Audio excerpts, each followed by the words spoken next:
अस्सलामुअलैकुम एवरीवन। कैसे हैं आप सभी लोग। उम्मीद है कि खैरियत से होंगे। अल्लाह आपको खैरियत से रखे और आपकी दुआओं से हमें भी खैरियत से रखे। तो मेरा आज का मौजू है सूरह फातिहा का तर्जुमा सुनाना आपको। हम सभी लोगों को पता है कि सूरह फातिहा क्या है, मगर हमें उसके मीनिंग नहीं पता। अगर हम कोई भी चीज़ मीनिंग के साथ पढ़ते हैं, जिसके हमें मीनिंग पता चल जाए, तो उसको पढ़ने में भी बहुत मज़ा आता है। कहते हैं कि सूरह फातिहा अल्लाह के ख़जानों में से दिया हुआ एक ख़जाना है। हम सभी गफलत में ज़िंदगी गुजार रहे हैं, दुनिया की चीज़ों के पीछे भाग रहे हैं, हम अल्लाह की तरफ जा ही नहीं रहे। हम कहते हैं कि हम अल्लाह वाले हैं, मगर अल्लाह की बात नहीं मानते।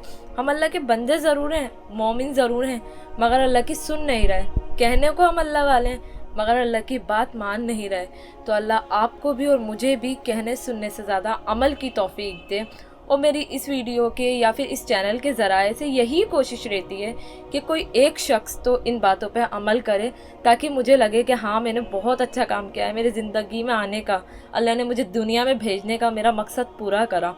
तो मेरी इस वीडियो के ज़रिए यही कोशिश रहती है कि कोई एक बंदा तो मेरी इन वीडियोस पर अमल करे, ताकि उसका सवाब भी मुझे मिले और उसके भी दर्जे बुलंद हों। तो इसी के साथ मेरा टॉपिक है आज का सूरह फातिहा को मीनिंग के साथ बताना, यानी सूरह फातिहा का आपके साथ तर्जुमा शेयर करना। कहते हैं कि सूरह फातिहा की इतनी फ़जीलतें, बहुत ज़्यादा फ़जीलतें। कई रिवायतों में ऐसा भी आया है कि ये अर्श के अल्लाह सुब्हान व तआला के अर्श के नीचे के ख़जानों में से एक ख़जाना है। तो हम सोच सकते हैं कि हम पाँचों नमाज़ों में कितनी मरतबा पढ़ते हैं सूरह फातिहा। तो मैं आज आपको उसका तर्जुमा सुनाऊंगी, 2-3 हदीसें भी बयान करूंगी। वो हदीसें मुस्लिम की हैं और बुखारी शरीफ की। तो चलिए स्टार्ट करते हैं। अगर मेरा चैनल पे आप नए हैं तो लाइक कीजिए, सब्सक्राइब कीजिए और शेयर कीजिए, ताकि कोई एक तो अमाल मिले।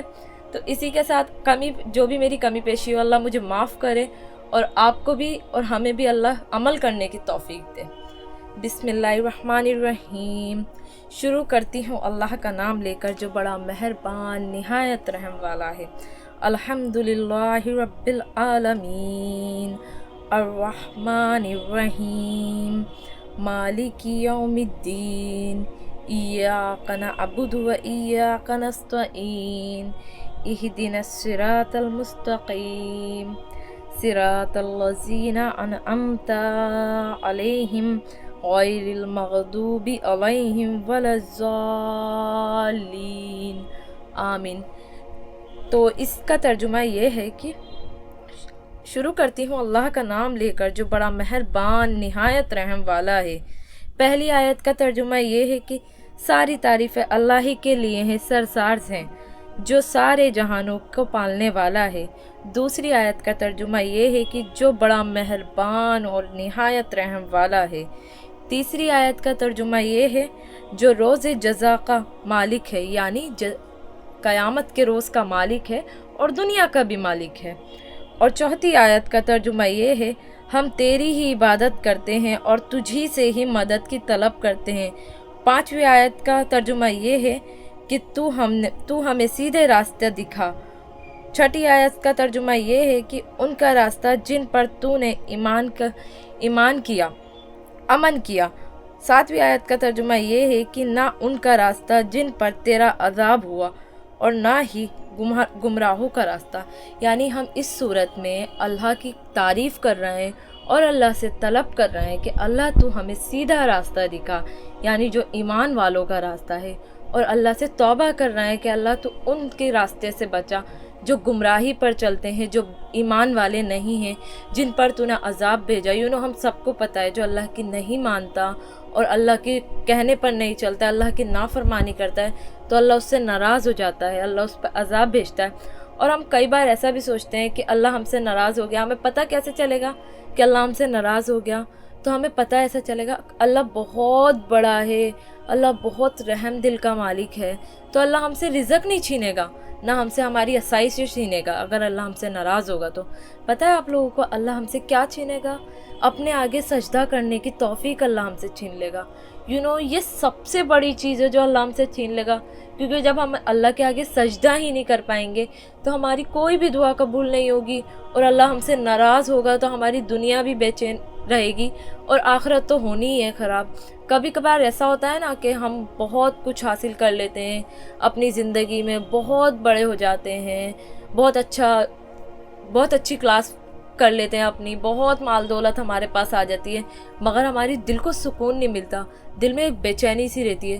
تو وہ پتہ ہے کیا ہے؟ جیسے ہم سب کھانا کھاتے ہیں، ہماری جسمانی غذا کیا ہے؟ کھانا۔ اور ہماری روح کی غذا کیا ہے؟ اللہ کا ذکر، اللہ تعالیٰ کے قرآن کا ذکر، نبی کی سنتوں کا ذکر، تلاوت قرآن، نماز کی طرف جانا۔ آپ کر کے دیکھیے اور آپ خود بھی کہیں گے کہ ہاں میں نے آپ کو کچھ سچی بتایا ہے۔ کہ کبھی بھی دل پریشان ہو تو نیت کریے، جلدی سے دو نماز نفل پڑھ لیں، 2 نماز نفل پڑھیں گے انشاءاللہ، اتنے خلوص سے پڑھیے، جو بھی دل میں آئے وہ اللہ سے مانگیے۔ لوگ کہتے ہیں نا ہمیں مانگنا نہیں آتا، ہم دعا کیسے مانگیں؟ ہم دنیا سے تو بہت کچھ مانگ لیتے ہیں، دنیا کو ہم ڈسکرائب کرنے میں تو بہت زیادہ ماہر ہو چکے ہیں، ہمیں اللہ سے جو ہمیں 70 ماہوں سے زیادہ پیار کرتا ہے، ہم ہوتے ہیں نا، میرا بھی ایک بیٹا ہے، تو میرے بیٹا مجھے پتا ہے کہ وہ کیوں رو رہا ہے، جب وہ روتا ہے تو میں اس کی بنا مانگے کوئی چیز بھی دے دیتی ہوں کہ ہاں یہ اس وجہ سے رو رہا ہوگا، اسے چاکلیٹ چاہیے ہوگی اس وجہ سے رو رہا ہوگا، اسے کھلونے چاہیے اس وجہ سے رو رہا ہے۔ تو اللہ تو ہمیں 70 ماہوں سے بھی زیادہ پیار کرنے والا ہے، تو ہم اگر اللہ کے آگے 15 منٹ بھی، میں کہہ رہی ہوں آدھا گھنٹہ زیادہ سے زیادہ آپ اللہ کے آگے ہاتھ پھیلائیے، کچھ بات نہیں کیجیے، نہ کچھ مانگیے، کیونکہ ہم ہی کہتے ہیں کہ ہمیں مانگنا نہیں آتا، اللہ ہمیں بنا مانگے بھی دے سکتا ہے، کیونکہ اللہ تو ہمیں 70 ماہوں سے زیادہ پیار کرنے والا ہے۔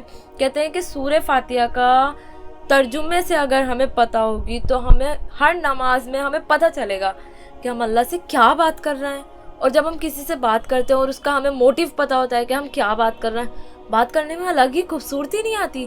تو ایسے ہی نماز کا ہے، نماز میں اگر ہمیں پتہ چل جائے نا کہ ہم کیا کر رہے ہیں، ہم اللہ سے کیا بات کر رہے ہیں، تو ہمیں اور روحانیت ملے گی، روح کو سکون ملے گا، دل کو چین ملے گا۔ یقین مانیے، آپ کر دیکھیے یہ عمل، بہت سکون ہے اللہ کے کتاب میں، اللہ کے قرآن میں، نبی کی سنتوں کو فالو کرنے میں، دل کو اور جسم کو ایسا سکون ملے گا کہ دنیا کی کسی بھی چیز کو پانے کے بعد وہ سکون نہیں ہے۔ تو میرے بھائیوں اور بہنوں، میری تو یہی گزارش ہے کہ ہم جو بھی چیز کریں، جو بھی عمل کریں، ہمیں اس کے میننگ پتہ ہونے چاہیے، کیونکہ ہمیں میننگ پتہ ہو گئے نا تو ہمیں بہت ہی زیادہ اچھا لگے گا مانگنا، اللہ سے بات کرنا۔ ہم کسی سے بھی بات کرتے ہیں تو ہم بہت اچھے خلوص کے ساتھ کرتے ہیں، بہت اچھے سے کپڑے پہن کر کرتے ہیں۔ اللہ نے کہا ہے کہ میرے آگے ادب سے کھڑے ہو، تو ادب سے کیا مراد ہے؟ یعنی ستر کو چھپاتے ہوئے کھڑا ہونا ہے، یعنی جلدی جلدی نماز نہیں پڑھنی۔ ہم کسی کو بھی اپنی بات سمجھاتے ہیں تو ہم آرام سے سمجھاتے ہیں نا، تو میرے بھائیوں اور بہنوں، ہم اللہ کے آگے بھی تو آرام سے ہی سمجھائیں گے نا، جبھی تو اللہ ہماری سنے گا، جبھی تو اللہ ہم سے محبت کرے گا۔ اگر اللہ نے ہم سے محبت کر لی تو ہمیں دنیا کی کسی بھی محبت کی کوئی ضرورت نہیں پڑے گی۔ تو میری تو یہی گزارش ہے کہ میری ویڈیوز کو زیادہ شیئر کریے، اس وجہ سے نہیں کہہ رہی میں شیئر کریے کہ میرا اکاؤنٹ زیادہ ریچ ہوگا، میں اس وجہ سے کہہ رہی ہوں کہ میرے ویڈیو کے ذرائع سے ایک بندے کو بھی اگر ہدایت ملی تو مجھے لگے گا کہ ہاں، میں ایسا اپنی ویڈیو میں بہت زیادہ بار بول چکی ہوں، کیونکہ یہ میرے کو دل سے لگتا ہے کہ اگر ایک نے بھی عمل کیا نا تو مجھے لگے گا ہاں، میرے زندگی میں آنے کا کچھ مقصد پورا ہوا۔ تو اسی کے ساتھ ملتی ہوں میں نیکسٹ ویڈیو میں۔ محنت میری، رحمت میرا اللہ کی۔ السلام علیکم۔